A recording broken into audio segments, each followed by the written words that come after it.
káàbọ̀ sórí ètò wa ètò yín ẹwà èdè Yorùbá. Orúkọ mi ni olùkọ́ Michael Adé ọmọ Olóyèdé. Àmọ́ ká tó tẹ̀síwájú ẹ jẹ́ kí n fi bà fẹ́ni tí bá yẹ fún ọba mi Èdùmàrè, ọlá bàbá tí mọ́mọ́ mi yan, ọlá bàtà tí mọ́dọ̀ mi ṣàn, ẹ̀yin níjọjọ́ àgbò tí mágbò mi níyì. Bàbá ìṣe mo dúpẹ́ tẹ́ mú wa wà láyé rere lónìí. Lónìí òwe Yorùbá táwọn máa gbé yẹ̀wò sọ wípé ìwọ̀n ẹyẹ níwọ̀n ìtẹ́, bówó ṣe mọ ńlọgùn mọ. Ìwọ̀n ẹyẹ níwọ̀n ìtẹ́, bí owó ṣe mọ ní ògùn mọ. Bí èèyàn bá ṣe lágbára tó ni kó ṣe máa ṣe nǹkan sí, kí èèyàn má ṣe ju agbára rẹ̀ lọ.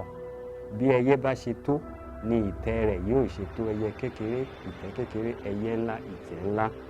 Ẹ má ṣe jẹ́ ká ṣe ju agbára wa lọ. Ìwọ̀n ẹyẹ níwọ̀n ìtẹ́, bówó ṣe mọ ńlọgùn mọ.